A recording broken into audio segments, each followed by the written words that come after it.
Let's go. Listen, welcome to Carmen's Couch. Y'all come on in. Come on in and have a conversation with us. Guys, what is Carmen's Couch? Carmen's Couch is a conversation with business owners and entrepreneurs about how they achieve success and overcome adversity.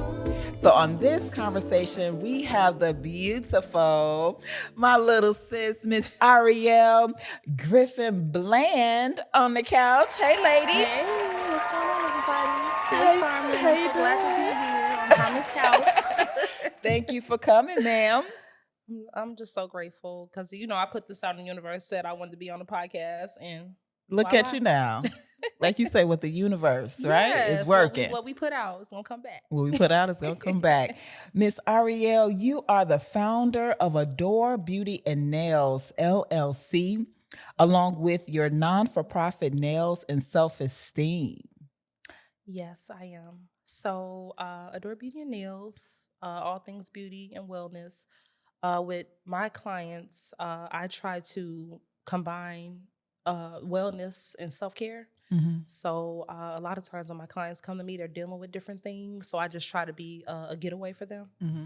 and create a positive environment so they can feel safe and comfortable. Because a lot of people, when they're getting their hair done or their nails done, they tell us a lot of things that they got to get off their chest that they Right. might not tell anybody else. So Mhm. I try to create that safe environment for them. And I'm in my career of passion and purpose, and I love what I do. And I just try to, every day be better than the day Yeah, before. I'm my own yeah. competition. Absolutely. So Absolutely. and I've been in my brand now coming up on 14 years. 14, wow. So, and I've been, like I said, since I was a little girl, I've always loved doing nails. Anybody came to the house, my grandmother, I was doing their nails and trying to relax them. So I'm walking in my purpose and my anointing. That's So, wonderful. So what inspired you to birth Adore? So what inspired me to birth Adore Beauty and Nails? I was just looking at me in the industry and I was thinking like, what is it that like a bold for my brand that reflects me like Mhm. as a person and how I am in the industry? Because I feel like the person behind the brand, like a lot of times people, they want to know about you. Mhm. We make up our brand. So Right. I was like, I thought of, with nails and then how I adore what I do. And just every Mm. area of my life, I bring love and light to whatever I'm doing. You So do. that's where that came from, that name. I just wanted to be a bold name to reflect the different areas that I do. Awesome, Yep. because you adore what you do. Yes. I read that you were placed in foster care. Yes. So growing up, like I said, I didn't have it easy, but I never used it as an excuse to hold me back. So I grew up in a little dysfunction. My parents, they battled with substance abuse. Mm. But thank God for grandparents. Yeah. My grandmother, she pretty much fought to get custody from us. So we got taken away, me and my older sister. Got taken away from our parents at a young age, and we were placed in foster care. Mm. And my grandma fought to get us, and she raised us. Mm. So I had grew up around a little dysfunction, but like I said, I didn't never, in my mind, even with them being in their issue or having a substance, I used to always tell myself they were not themselves. Because a lot of times when people are dealing with a substance and whatever they got going on, they're not making the Right. decisions they would normally make because they're under the influence, right? Mhm. So even at 12 and at a young age, I just always would say they're not themselves. They're in their addiction, Yeah. Yeah. So, and I know that was God's hand over my life. Yeah. Once again, I hope we can talk about God. Absolutely. Because if it weren't for him, I wouldn't have made it through, period. Yes. So he's had a hand on my whole life Yeah. to get me to where, like you said, the stuff we did years ago brought us to where we are today. How did you stay away from that? How did you not veer toward that? I know it was grandma that was there to help, It was, to be honest, it's something in me. I've always had like a resilient spirit about myself, like, and a joy. Like, I'm always mainly like a bubbly, I'm an upper You are. high vibrational person. So I've always been an optimist. Like even in the worst situations, I always saw myself out of it. Mm. So even being around, like seeing people, battle with addiction or whatever, I always wanted more out of life. And I just went towards that. And God always placed amazing people in my life, mentors, Mhm. Friends. Like I've always just had good people around me that truly wanted the best of me. Right. And then I wanted the best of me because I've learned God can place people around you, but you have to be willing to absorb the information. He'll put blessings in front of you, but you have to be open to receive them Right. and want better. So Mhm. I just always wanted better for myself. And wanted to travel, meet people. I've always been, Yeah. versatile, wanting to network with anybody, so. Where do you think that wisdom came from? To be As a young honest, age, at 12. a lot of that, first of all, it was God, and Yeah. then it was the elders I was around, just kind of watching them. And like my grandmother, she was an entrepreneur. Like even though she worked like at the hospital, she also had a home daycare, and she had an arts and craft business. So I would kind of watch, how a lot of the people in my family that was entrepreneurs, I saw what they did. And I always said, oh, I could do that. I want to be flexible and to be able to have my own time and enjoy life. So I've always kind of had an entrepreneur spirit. So I really believe it was just gifts from God, my spiritual gifts from God. That's awesome. What was it like growing up in foster care? So I remember just a little bit because I was so young. I was 4 years old, and my sister's 4 years older than me. So a lot of stuff she remembers more than me. Okay. But I remember just like us, like groups of them, like how they would get us dressed and, like playtime. I just remember like bits and pieces, but I don't remember it like to that degree. But as far as like living with my grandmother, I remember, that era. And just that's where my passion was birthed. Doing her nails like for Saturday to get her ready for church. Even though I couldn't wear polish, but she would let me do her nails. Right. Because she found out like, oh, she knew how to do nails. Yeah. And she would let me, practice on her and just let me do what I love. Listen, my grandmother, she used to have me massaging her feet. Okay. Yeah, But I didn't grow up saying that I want to massage feet. You know what I mean? So for me, I just always loved. I've always been like a girly girl, and then like nails and beauty, I've always gravitated towards that. And even with my non-for-profit Nails and Self-Esteem, like going into the women's shelters and working with battered women, domestic violence survivors, veterans, I feel like nails and beauty is a luxury. It's really not a necessity. Right. So with that being said, some people don't have that privilege or they don't have the finances to upkeep that. Yeah. So that's why I feel like with what I do, I like to give back because a lot of times when people get a manicure or they get a facial or they're getting their brows done, it changes their whole being. It does. Yeah. And even though they're feeling, in a rut or, people just because they're going through it, they want to look good too. They want to feel good. So that's why I did Nails and Self-Esteem, because I was like, well, when I came up with that, I'm like, what am I doing? And I'm like, when I go into these places, I'm doing their nails and I'm boosting their self-esteem, because a lot of people get a whole new attitude when their nails are done. When you get your nails done, you on the phone acting like people can see your nails and you just feeling good. Nails it's taking off. It's an inside job. Yeah. People, when they feel good on the inside, it comes out on the outside. It shows. How do you stay competitive with the different trends in the market? How do you differentiate yourself from, other nail techs? Well, for me, my brand is totally faith-based. Like a lot of what I do, I just operate in my gifts and I go forth and do what I love. And that's just being authentic in my brand. And that's what set me aside. And then even with the trends, I do take classes and I network. And I have a lot of nail friends. Like we kind of support each other. We do referrals. And just keeping up, and that way I always go to networking events. You saw we were just at the event together. So that's what I do. I just try to show up and be my best self. And most importantly, listen to my customers. Because a lot of people say, well, you don't have a boss. You get to do whatever you want. No, my customers are my boss. And if they're not happy, I'm not happy. So that's my boss. So just paying attention to that and how I'm operating in my brand and what are people saying, because a lot of that does matter. Your brand and what you're putting out, you're going to hear, the results from that. So that's what I do. I just try to focus on the good and putting my best foot forward and treating my customers right and treating everybody right. You treat everybody good, you don't have nothing to worry about. That's just how, live my life. So the nail industry, self-care, beauty industry is also a $1 billion industry. It is. With the different celebrities that are coming into the market, that have come into the market and have completely shifted the way things are done, and with social media, where do you see yourself in the next 5 years? Where would you like to take Adore Beauty and Nails? Well, I've always saw myself on a global level. Like I'm in the process of getting my international life coaching certifications. So with my authorship, because I recently wrote a book. As you can see, The Light in You Deserves to Shine. The thing that I feel like God did with me was, even though nails and beauty has been my platform, it's always been the people in my chair, inspiring them, uplifting them, telling them to go after their dreams. And I've always had a life coach spirit, to motivate. So I feel like with nails and with my authorship and all of that, that's why like even Adore Beauty Nails, it's a bold. So that falls under my umbrella. So I see me traveling the world, doing self-love workshops, self-love, self-care workshops. Mhm. Just, that's what I see myself doing.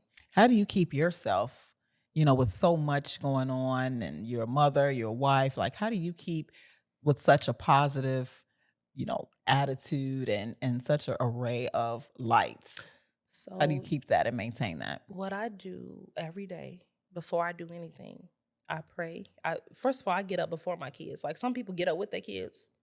I feel like the lady of the house needs to be up first. Mm. So I get up, I pray, I meditate, and then I do my little self-care. I do my, cleansing tone and moisturizing, my facial, and play my spa music. But I pour into me because I'm no good to anybody if I'm no good to me. Right. So I tell anybody, as entrepreneurs, as wives, moms, entrepreneurs, we gotta have that me time. I get Mhm. massages done. I get my nails and feet done. Even though I'm a nail tech, I have a nail tech. Right. So just pouring into yourself.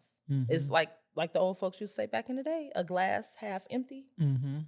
How can I be any good to my family if I'm all broken down and messed up? And I Mhm. think a lot of women over the years, and even men, when you don't pour into yourself and do your self-care, and some people truly don't know. That's Mhm. why I wrote my book and why I go through life and try to be a beacon of light and love, because there's a lot of people that don't know how to love themselves. Nobody taught them that. Right. So I try to live, be a example, a Mhm. product of my product to show that your self-love, it matters. How Mhm. you treat yourself, what you tell yourself when you're alone, the Mhm. thoughts that you think, all that, what we tell ourselves, it matters. Mhm. Since you couldn't hook me up yesterday, I had to go and sit in the chair of, those who are unfortunately dominating this market. The China, And the and, Vietnamese. just looking at you and feeling your energy, it's definitely a difference.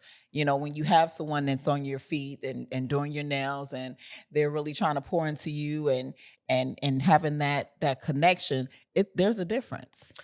It is. And I'm a not to so even though, like, granted, like we say the race thing, like as far as Vietnamese and black, because I've worked with some of every race of nail Mhm. techs, and it is some good, like foreign, Of just course, different, that yeah. they do a good job. I just think that over the years that we as people, whether customer, no matter what race, we have to speak up. Mhm. Because I feel like when you come in a business and you're spending your money, like even now, I have clients that come and they're like, I'm like, well, what product did they use on you? And did they tell you how to remove it? Or, because normally when you get a service done, they're supposed to do a consultation, first of all. Before I touch anybody, like if you had a came yesterday, I would have did a consultation with you. If you don't physically fill out a form, we need to verbally, because I need to know what medicines you're on. I need to know, do you have any allergies?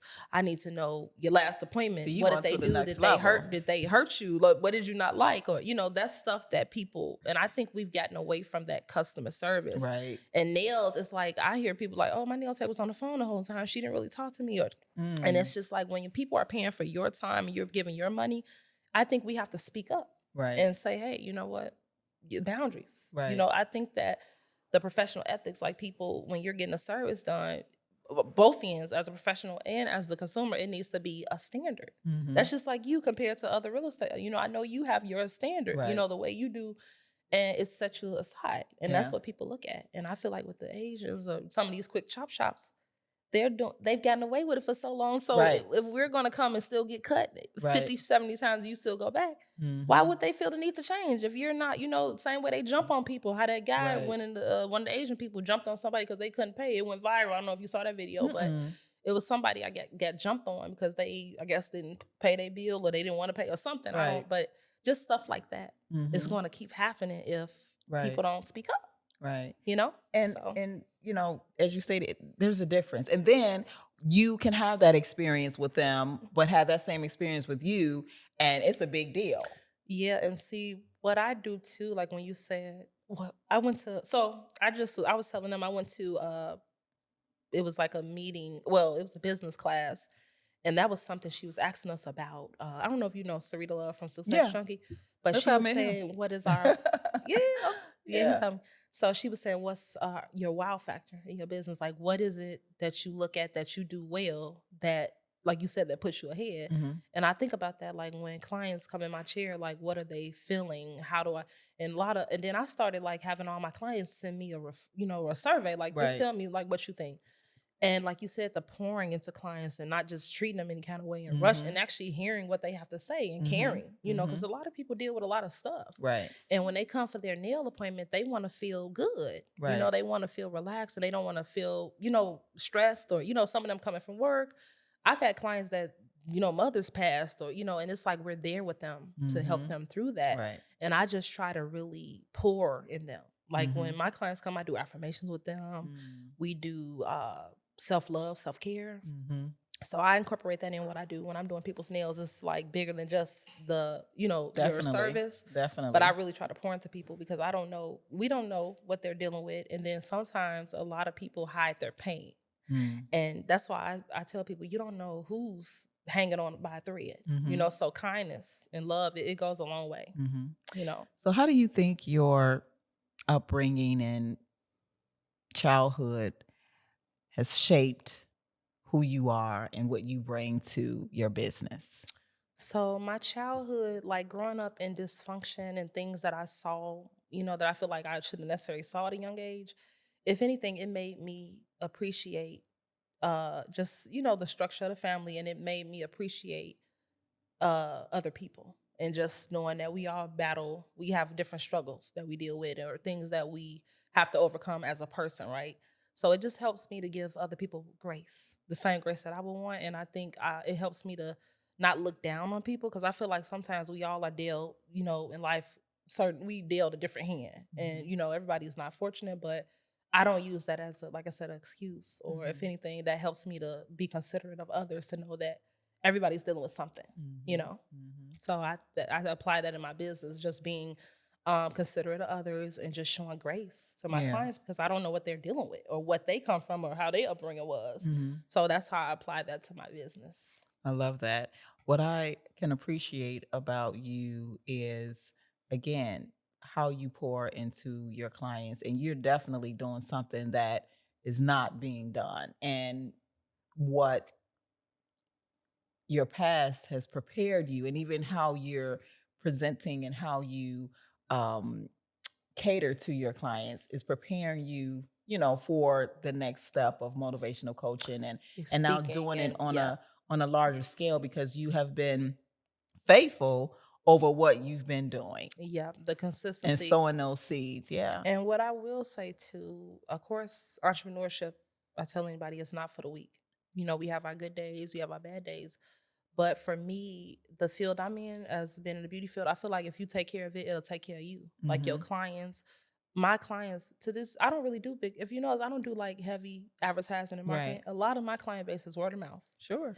And I might go to networking events. Like when I go somewhere, I'm 9 out of 10, I'm gonna know at least 10 or 15 people. But for me, I like to operate in that way because energy, like you said, all business is not good business. Same way all money is not good money.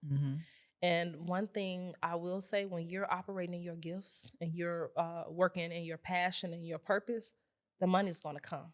But if you're chasing after every dollar that's in front of you and you do, nothing's good is going to come with that.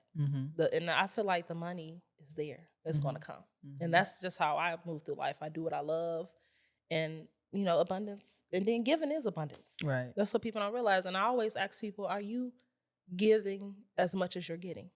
You know, and it's like, I look at that. That's even with my clients, their birthdays, holidays, I give them gifts. And I do customer appreciation once a year in December. So just sometimes you want to let people know that you care and that you're not just after their money. I mean, of course we need federal to survive. I mean, money don't grow on trees. We can't go out and just grab money, but it's a way of going about it. You know? So.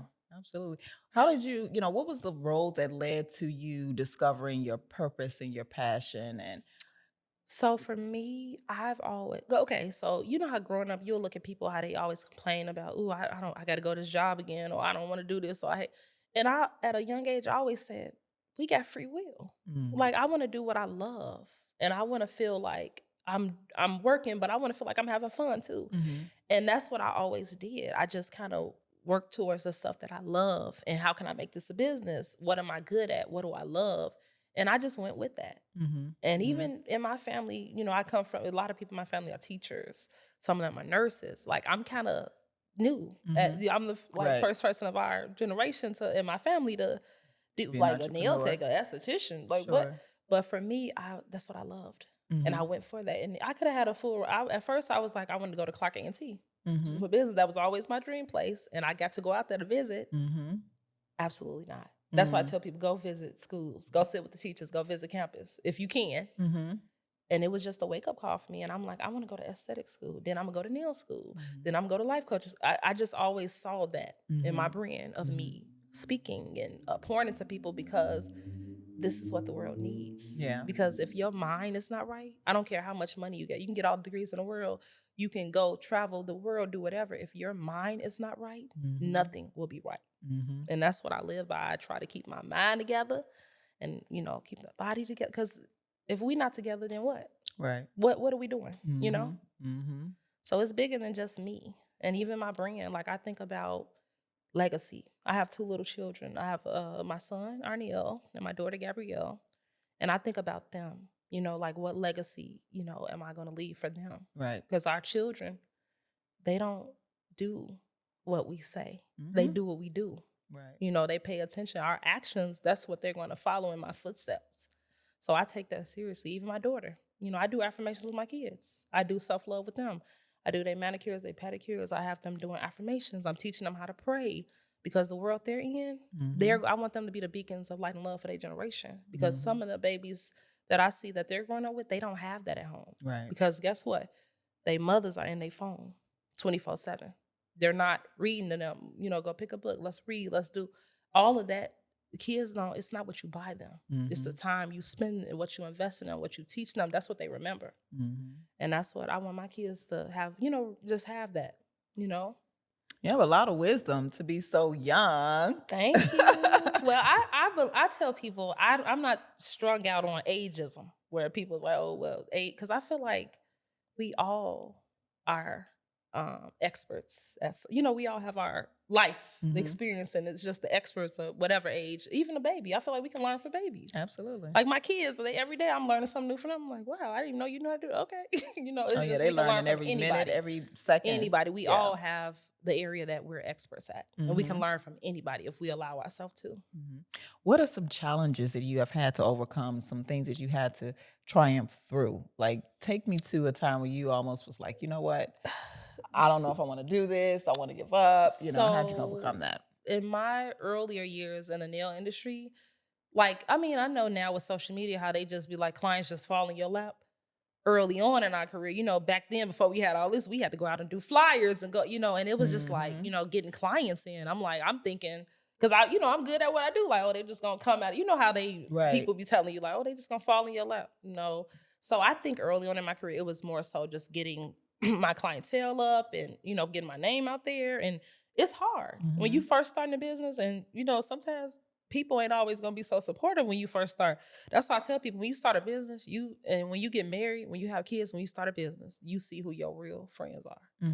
And that, I think early on in the career, that was what was hard. Like, oh my God, you know, but what kept me through all of that was remembering my purpose and why did I get in the field in the first place? Why am I doing this? You know, and that's what helps me to overcome. I always go back, even now, it's hard. We have to stay innovative. We have to stay consistent. And, you know, even now, like you said, I'm a mom too. Right. So the balance, I just learned, first of all, my time management. And most importantly, I learned the word no. That was the best thing I could ever did. No. Because, you know, when you're a giver and you pour and you do so much, it's like you're just all over. Right. And it's like you don't want to tell people no, and then you making all these commitments.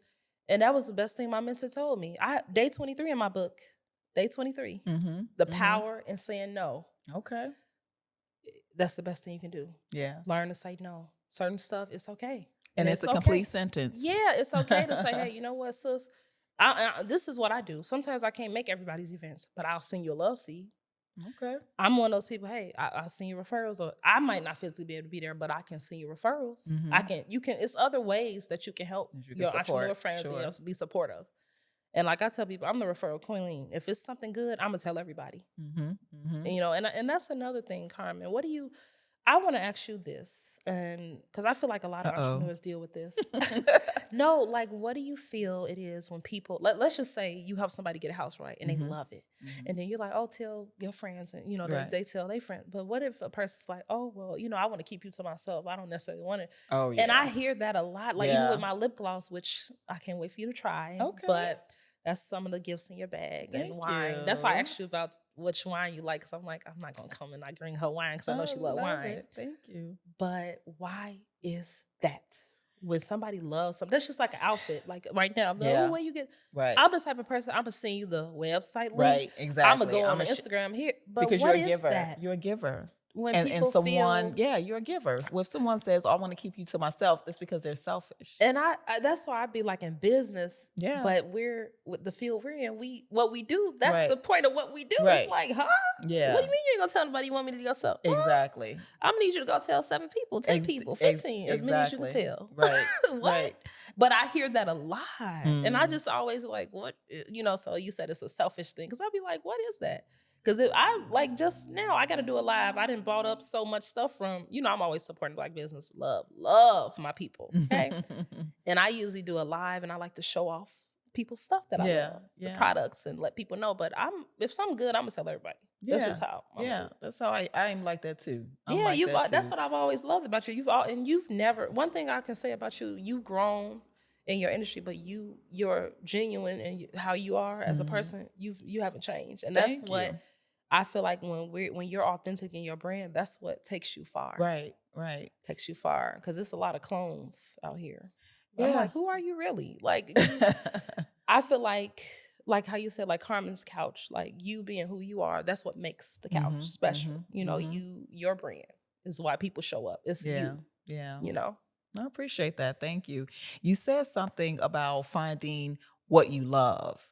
It took me a long time, and I think I found it with Carmen's couch. Yeah, and I'm not gonna lie to you. You're natural. You really are. I don't love, you know, sometimes real estate because it is a challenge.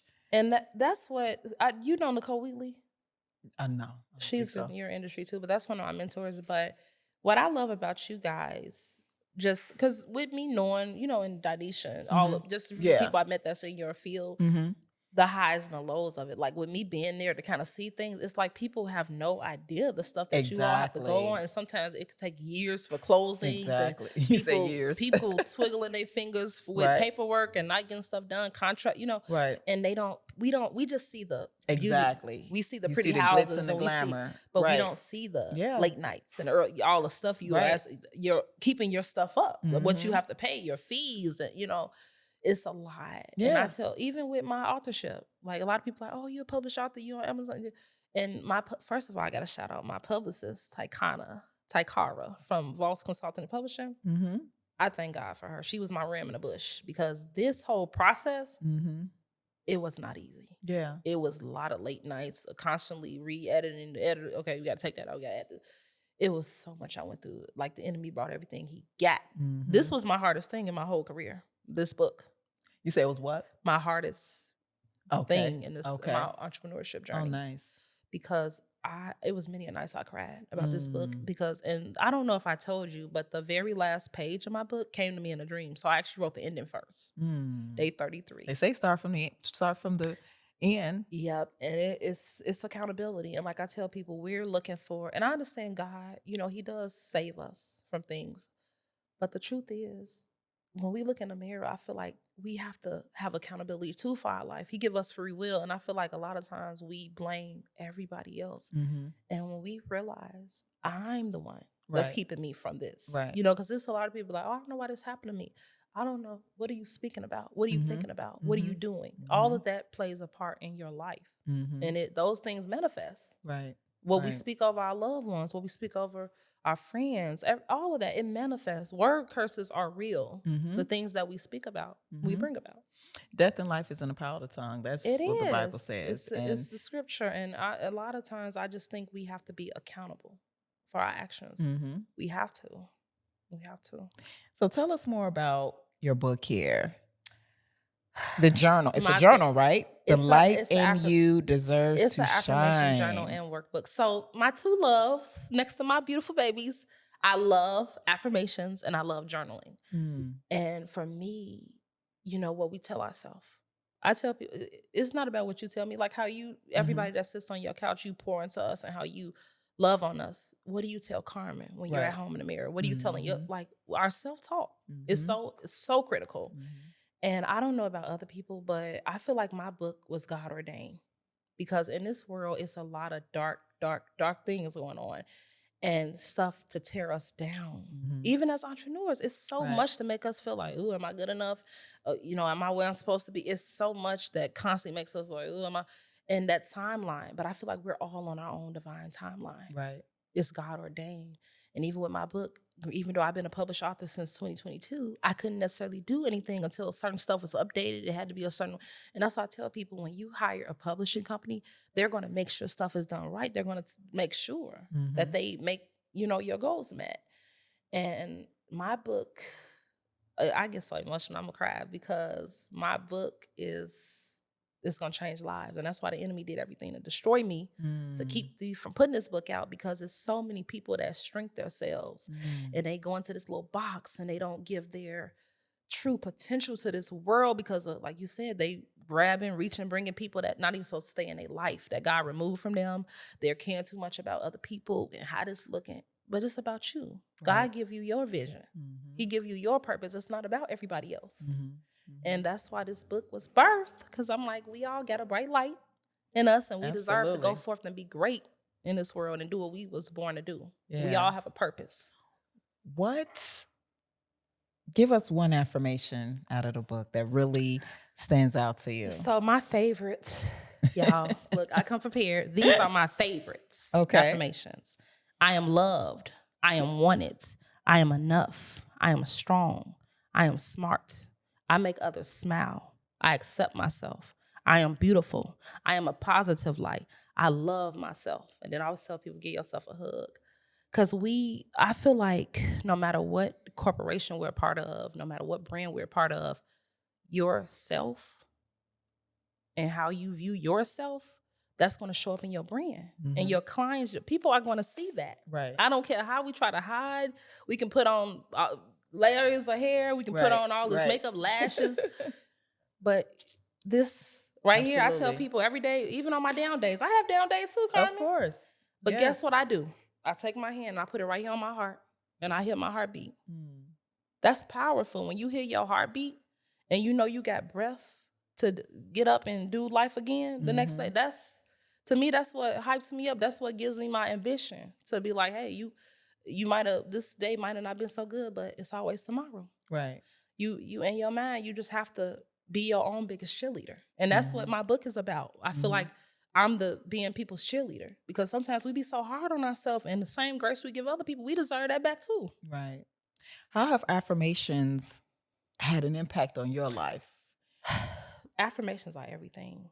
Like I said, like when I get in that mirror and how have you seen it change? I mean, like you keep saying something, you keep affirming something. What have you seen actually happen from your affirmations? First of all, my thought process of things, like I said, I didn't have it easy. But my affirmations and just stuff that I was doing at a young age, I've always loved motivational quotes. I've always loved affirmations. I always had them around my room. It's just I gravitated towards that. That was God, because the words are powerful. I just was recently, I had to speak at a college, University Park. Okay. I did a self-love workshop and I had to do facials for the college girls. But that's what I had them doing. And you know what I do? I have them go around the room, tell me something you love about yourself. I know that's a simple question, but it's a lot of people that don't know what they love about themselves. That's a problem for me. Yeah. You could tell me what you love about your mama. You could tell me what you love about your aunt, about your kids, about your mentors. What is it about you that you love? That's powerful to me. When you know about yourself and what you love about you, you need to know that. You need to know what it is about you that you love, that make you great. I saw a video of someone saying, how do you, no, actually it was a podcast I was listening to on Spotify, and it's about loving yourself. And he said the first step you need to do when loving yourself is to accept yourself. Yes, flaws and all. When you get in that, and I you. love that you got that mirror there, but I feel like you need to have like an affirmation up there or something. Well, you got a decal. I gave you an affirmation in your bed to say you are beautiful, but That's what these mirrors are about. Yeah. I tell people, and you think about Michael Jackson's song, The Man in the Mirror, asking him to change his Yeah. ways.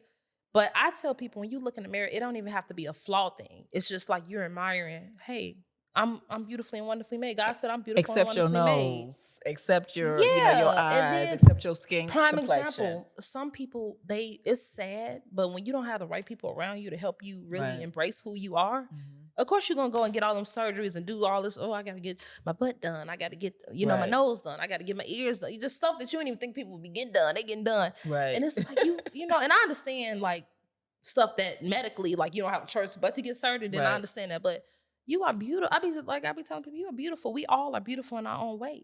And that's a good point to make, with so many women, changing their bodies. They have to get the BBL. They got to get, lipo and all this other stuff. I mean, it goes back to the love. And too, and then we got to think about our African-American roots, because like you said, we have to remember, we have to abandon that self-hate, because our oppressors, they planted some of that in our mind. Right. Oh, well, even with our lips, the huge lip. But then people were going getting, like you said, injections because they like, we want to have huge lips.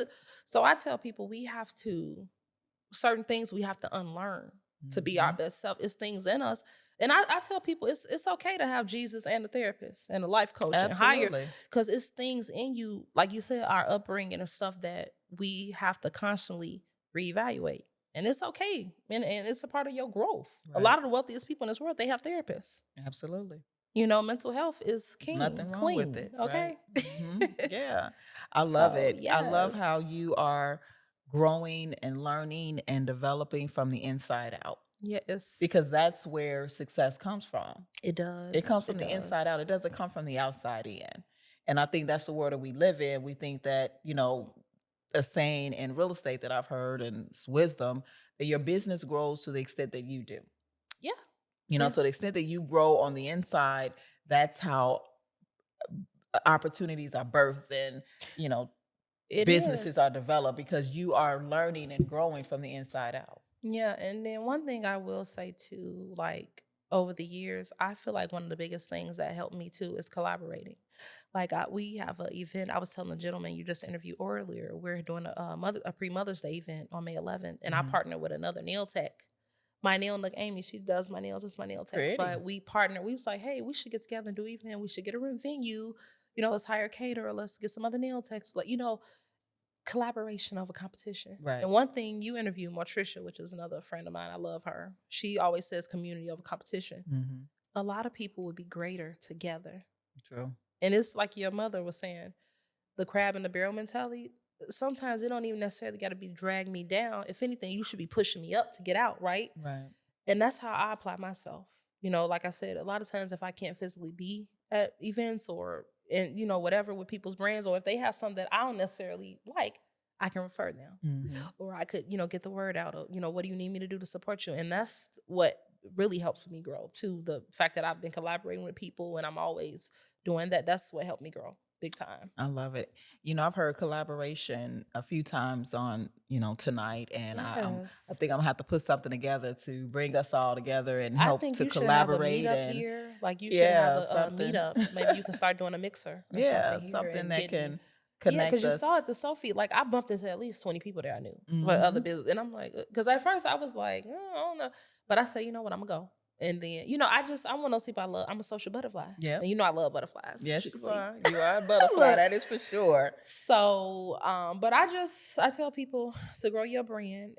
Entrepreneurship is definitely not easy, but when you remember your purpose and why you got in it in the first place, and you consistently evolving and, surrounding yourself around good people and who you attach your brand to and all of that, what you put out, I feel like you can't fail. You just got to constantly reevaluate things, go back to the drawing board. And you know what? Did you go to the Legacy Summit? I did. What day did you go? I was there Friday. For the gala. Okay. See, I was able to go Friday and I got to hear a few speakers. And then even though I went to the event, I ended up helping a friend. She was there, the one that did the facials, Honey Beauty, Cammy. Okay. Honey Bee Beauty. But she was like, Ariel, I'm so glad to see you. One of the I think somebody on the esthetician side, she needed another esthetician to do facials. And I'm like, okay, what you need me to do? So one thing about me, even though I'm in my own brand, but I have this like cheerleader vibe where I don't care what I'm doing. If a friend need help in their business and I can help them, I will. Like that's something I'm gonna help you to. That's Like I good. was like, okay, let me help you settle what you need to do. But being a team player, Yeah. you know, and I feel like you shining and me shining, that don't take out of us. It doesn't. And when people can get rid of that mean girl energy, whatever the heck that is, Mm-hmm.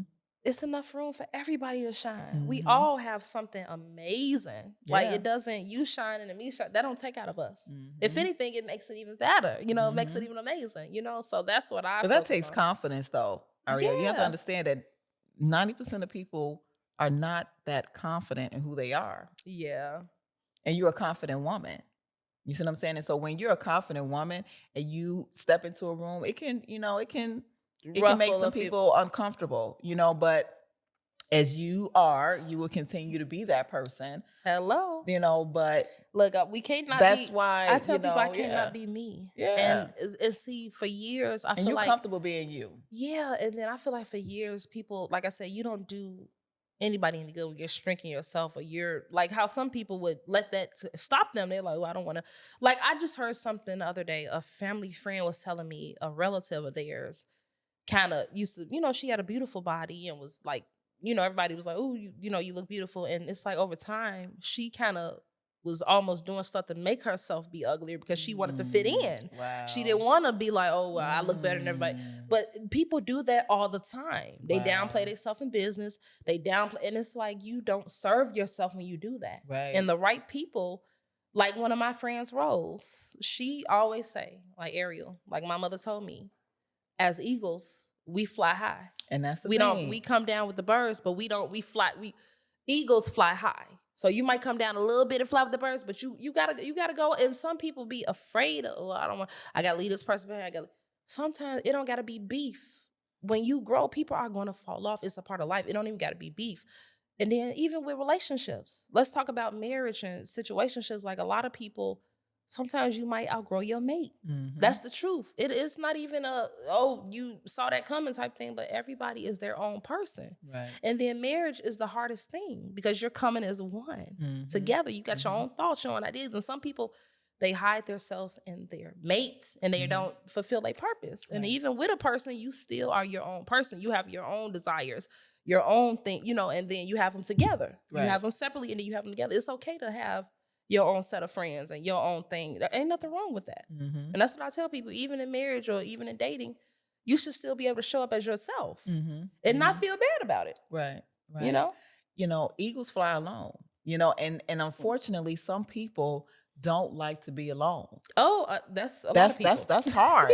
That's a difficult process when I'm building something, I'm fulfilling my purpose, I'm in my passion, I'm in what I love. And that's going to, as you stated, separate you from people that you're used to being with, that familiarity and that comfort. And it's amazing you say that because for me, I am social. I do love people and I'm a social butterfly. I can walk in any room and feel good.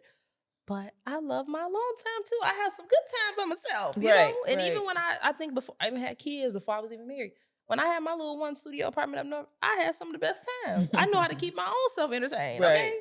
But some people, like you said, that whatever that is, which, sometimes that could be a trauma response when people are afraid to be alone or they always got to have company or they always got to be on the phone. Some of that is rooted in trauma, Yeah. So, I mean, but, to each his own. Like I tell people, everybody has their way of what works best for them. And when you figure that out, that's you one step ahead. We all have our own way of doing things or what success, like even in my book, what success looks like to you. We all measure success differently, So, what does it look like to you? Success for me, first of all, is having a sound mind, having peace, being able to just up and get on the plane, go, oh, I'm going to Dubai tomorrow. Oh, okay. Like just that freedom. And to be myself, authentically, to be my best self, and then, just to be able to be free and enjoy life and, live it to the fullest. I love that. You are a mother of 2. Yes, I have a 5-year-old and a 2-year-old, Gabby and Arnell. They keep me busy, but I honestly can't imagine my life without them. Like just looking at their little faces and, just watching them evolve. And it's like, even though they that young, it's like they're so, like my daughter is so sure of her, like her personality. Like I see that she's going to be no nonsense. Okay. She'd be like, Mommy, I don't want to wear that dress. I want to do, like, she's very like articulate. Her teacher just told me, like, Ariel, when she turns 3 next month, you need to skip her. You say 3? Yeah, my daughter's, Wow. my daughter's 2. Oh, Yep, and my okay. son's 5, he'll be 6, but I'd be like, Lord, you outdid yourself. Just hearing them talk and just how they think. And I'm like, they're going to be the beacons of light and love for their generation. They're going to go forth and do great things. What are some of your challenges with balancing being an entrepreneur and being a mother? So for that, I just feel like certain opportunities that might be presented to me. And I always, like, for me, of course, the schedule, everything I do is around my kids. Like, before I had my kids, I could jump up and just do whatever, whenever. But I've learned I do put my children first in their schedules, and then everything follows. So for me, it's just about balance and having your support. Like, I, have people that can help with the kids. Like, right now, my husband has the kids because he knew I was coming for this. And I'm like, you got to get the kids from school today. I'm going to be interviewed on my friend's podcast. So it fall on you today. But just having that village. Yeah. And not feeling bad about being a mom. Because I think some people feel like hard on themselves, or like as an entrepreneur, like, is this it for me? Or because a lot of people think when you have kids, like, oh, it's, you're going to go down and all this. But the truth is, it's just balance. You find out what works for you and your kids, and you get a routine going, and you stick with it, and you can't fail. Nice. Following the schedule. Yeah, That's your very schedule, important. your routine, and then just who you listen to, who you let get in your ear, because being a mother is not a bad thing. No. If anything, to be honest, I feel like it gave me an extra superpower. Like, because when you become a mother, you be like, "Ooh, it ain't nothing I can't do." Like I'm gonna give you an example. I've never been a hair person. Okay. But with my kids, I actually learned how to do hair. I was like looking at the tutorials. I'm like, okay, let me learn how to do little pigtails. But it's like that. But anybody know me know that was never my thing. But it's like, as a mother, you just figure stuff out, and you it makes you want to be better. Right. So I thank God for my kids. I feel like a part of, they saved my life to just make me want to be better. Now, not only are you a mother, you're a wife. Yes, I am a wife and not a knife. No. And your man is, I think, a little older than you. Yes, my husband is 61 years old. So he's got a couple years on. Baby, she's 12. No, I'm just playing. Wow. But if you could, to be honest, I've always liked older men. Like, even when I was in high school, like, my boyfriend was 28. Okay. We ain't gonna put his name out there because he might go to jail, but no, he not. Well, my grandma, she met him, and she, I was like, when I was in high school, I worked 2 jobs and still made time. You were very mature. I've always been like ambitious, like, I want to have my own money. But that's why. And then I tried to date guys my age, and they be like, "What the heck wrong with you?" Like, I ain't even like, when I was in high school, some of the stuff I was thinking about, like stocks and taking classes at the Urban League and entrepreneurshship, people be looking at you like, why are you even thinking about that? I'm still at home on my mama's couch. I ain't even thinking about next week. What are you talking about next year? But just your thought process, and like I said, having good mentors and people around you. And then like my alma mater, Dudley, my beauty college, like to this day, family. Like going up there, it's like, I knew that was a school for me. From when I first interviewed that, I'm like, this is the school. Because it's just so family oriented, and they really care. And to this day, you can go up there and get resources. They give constant advice. It's just, I look at the family structure, and that helps you when you have a certain family structure around you. Because in business, it get lonely. And it is good to have mentors and people you can call on and help you stay innovative and help give you certain ideas and things, and then be able to step out of your business and see things from a different perspective. That's how you stay ahead. You constantly evolving, growing, learning. So, did you get any pushback with marrying an older? To your be husband honest, being older? I mean, people were kind of like, "Ooh, it's like as long as you're doing this for you, or do you feel pressured or whatever?" But I married my husband truly because I love him. Sure. I married for love. I didn't marry like, oh, this is because of what it looked like. Nobody had a gun in my head to marry him. It was a lot of people that asked me to marry them. It was a no. So, I just tell people that you make your decisions, especially with marriage, because I tell people they ain't like picking out a coat. Okay. Right. So it needs to be based off of you and your decision. Because like I tell people, when the circus is over, after the wedding over, you're going to be going home with that person. So all of that plays a factor. And What do just you think keeping people prepared out you of for your marriage? business. Huh? What do you think prepared you for marriage? Well, just growing up seeing different people married, like my grandmother and aunts and different people, and I saw like all different kinds of marriage, like dysfunction and just how marriage worked. Because I feel like it's per person, like is. everybody in their marriage is like you're gonna have stuff that work for you, and just because it's different people. But I've learned too, when you keep people out of your business too, like sometimes you have to be careful, like what you tell people and stuff. Because like even if you have a fight or dysfunction, because whatever you tell people, they don't forget. They don't forget. And you'll be the mate of with your mate, and then this happened.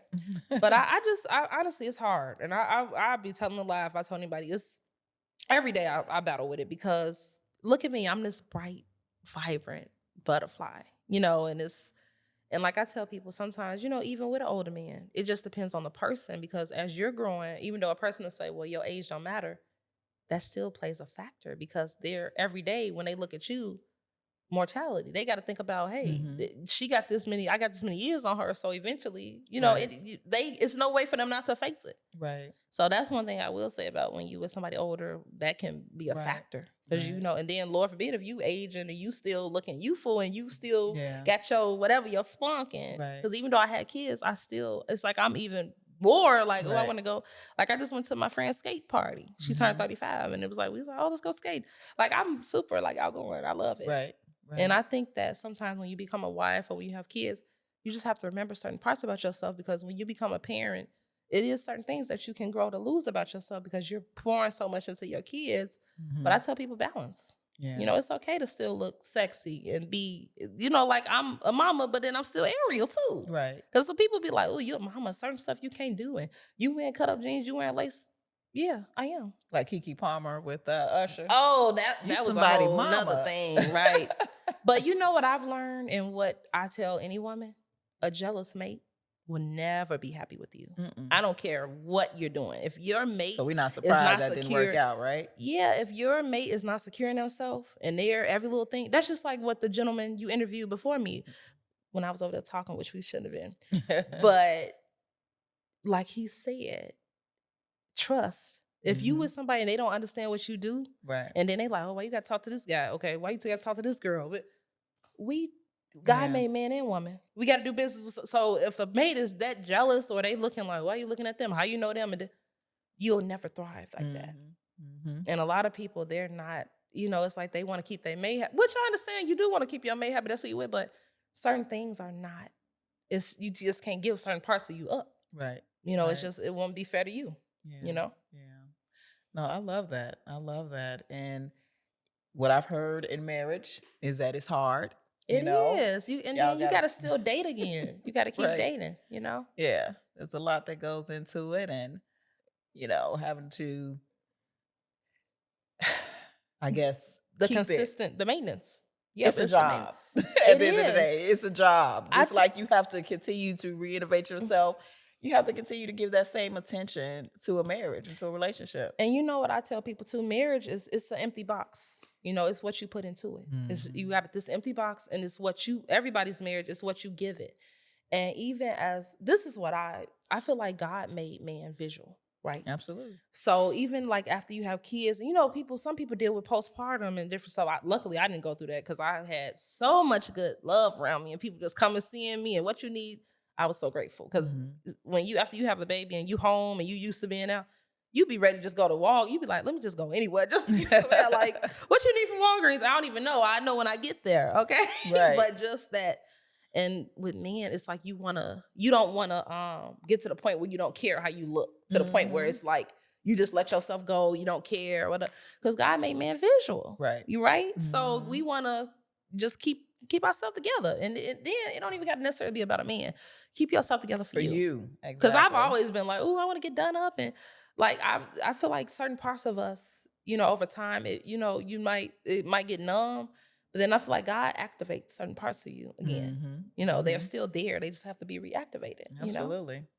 Yeah. So what are your standpoints? Do you want to be married, or what do you think? Some good, wholesome men. Well, to be honest, I think you should start going to, I think if But I'm you not know, mistaken. they have to be. No, I was gonna say Sarita Love don't they do the mixer now, the dating thing with down at the Willis Tower? Isn't she a part of with the matchmaking thing now? I'm not on sure. the elite, like on a higher level or I something? have no idea. Because maybe you gotta start, it's like you gotta meet, because you know how you are, it has to be in your you know, because you know you don't like no mess now. no, I don't. You know, he has You know to. you no nonsense. You don't like no mess. He have to. He have to know what he wants. He got to come correct. You know, he can't.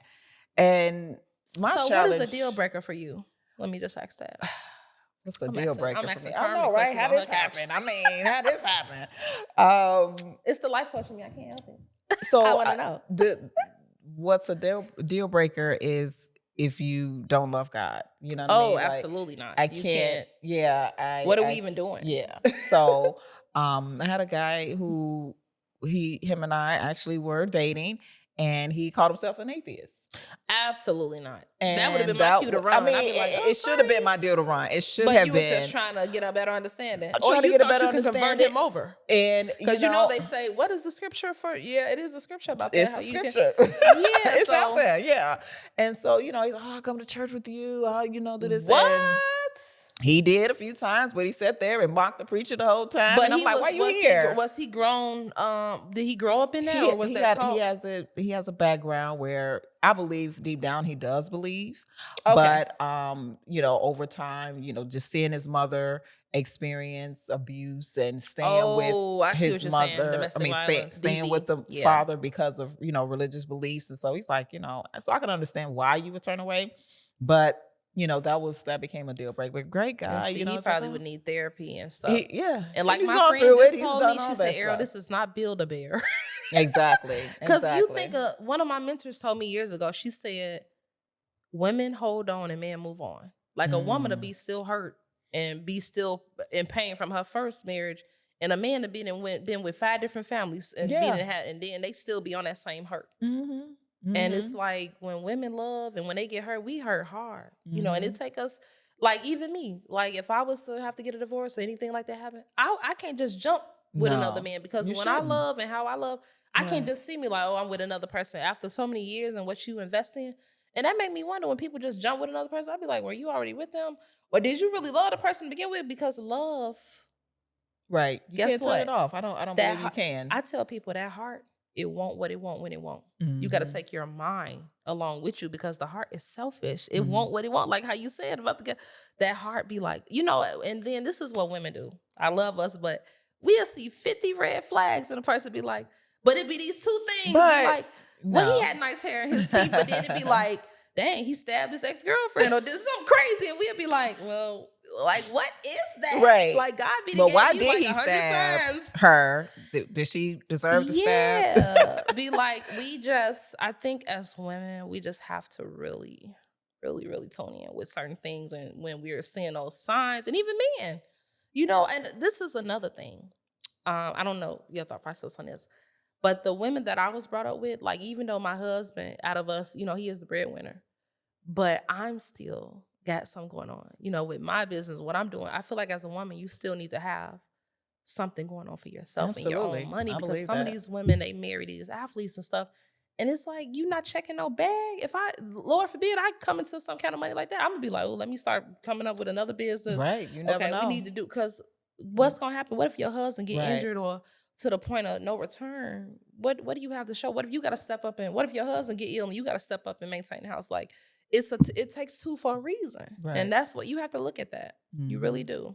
Absolutely. You have to look at that. No, I love the wisdom that you have. You know, I definitely can see you speaking to, you know, a nation full of women and men and empowering them, you know, and inspiring them and loving on them and doing all the things that you desire to do, because that's why you were called. That's your purpose, and you walk in it.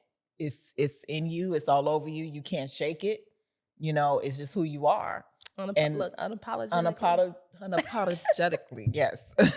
Who you are. But can you imagine if you think about just even Black men, like with 10 Black men together, the power, it shakes the atmosphere. Like we are power. That men, we got, and that's another thing. We got to point to our Black men. They need that love. And what do you think? This is another thing that hurts me too. like with blended families sometimes, like let's say this man is, he not the father or whatever, and then they stay with a woman and raise their kid. Why do people break down other people's son? Like how when they raising them, like why do they try to break these young boys down instead of like lifting them up? Or is that something in them? Or because I'll be wondering, and I'll be like, how can you know what it is? Break somebody down? You're a life like coach. That? You know what it is. Like, it's on the inside. It's just out of the certain abundance things, of the heart, the like, mouth it speaks. It hurts me to see that, because these young boys, you think about just the stuff that it starts in those younger years. What you build and what you pour into them, that's what they become out in this world, And that my heart goes out to some of our young Black men and the things they endure. Because when you're born into this world being a Black man, that's a target on your back from birth, like your birth date. Just being born into all that comes along with that. And like you said, I think you asked him earlier about being a Black business and how we're affected. In some ways, it is certain doors that we have to rub elbows with certain people to even get through. You see what I'm saying? And it's certain things, I feel like as a race of people, we have come far, and I feel like we've overcame so much. And like, even though like your mother was saying, like we look back in the past, we look back, but we don't dwell in the past. Right. We look in the future as to how we've evolved as a people and what we're doing, Awesome. Miss Ariel, you have been a pleasure this afternoon. We're going to call it. I appreciate you so much for coming on. Where can we find you? Can we connect you all? She has something going on May 11th, and we want you to support. Where can they find the information on what you have going on May 11th? So May 11th, you can go on my page, Ariel Griffin, and go add me.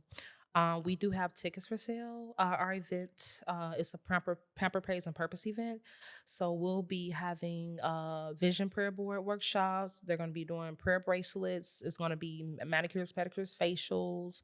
We're going to have a singer come and sing and minister through word. So we're just inner and outer healing. So, but our tickets, the sales will end the end of this month, but they're $175 per ticket, which is co-ed. So anybody can bring their moms, aunts, whoever.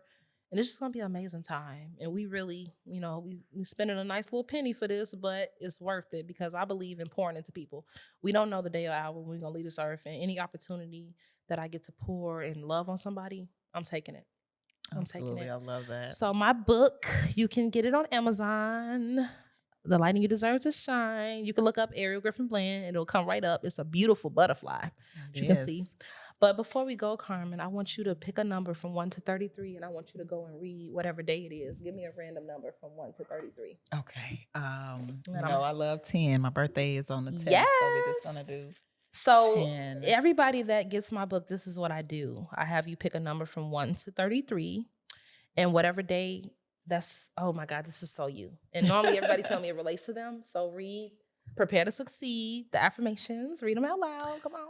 Day 10, Prepare to Succeed, affirmations. My success is inevitable. Success comes naturally to me. I will be successful. I am proud of my efforts. I am grateful for today's opportunities. Yes. How in alignment is that? Read the reflective note up there. Yep. Which one? Turn the page. Yep. Next page. Yep. Read the reflective note. Oh, the reflective note. We each are capable of being successful in what we imagine or believe. What does success look like to me? So the way my book is, like I said, I love affirmations and I love journaling. So my book, like I said, is inner and outer healing. So people have to actually do work. There's questions in there to just help them to realize who they are and who they want to become, and to revisit their thought process and their purpose. Nice. Beautiful. We're definitely going to have the link. Amazon. And then I'll have your copy for you. I have an order of 133 books coming tomorrow. Okay. So me and you I want to actually treat you to lunch, since you treated me today. She spoiled us, y'all. So I'm going to treat you to lunch, and then I'll sign it in a special way for you. Perfect. Okay? I love that. You all go and grab this book. It's a journal. The Light in You Deserves to Shine, a 33-day guide to meditation and mindfulness journal. Thank you so much, Ms. Ariel. It was an absolute pleasure. And I mean that. You definitely have a grace on your life and anointing. And I look forward to seeing, how far you will go, and I encourage you to stay the course. I love what Jamal stated, stay the course, and overcome whatever it is, and think big. Yes. Think big. You know what I'm saying? Whatever that big looks like to you, think big, because you can do it, and you're doing it. Yes. Well, and I'm here to support. I'm just so thank grateful. You so much. Like I said, I appreciate you having me, and I'm looking forward to what you're gonna be doing as well. Awesome. You all, thank you so much for tuning into Carmen's Couch with Ariel Griffin Bland. We thank you so much. Have a great afternoon, evening, good night. Bye.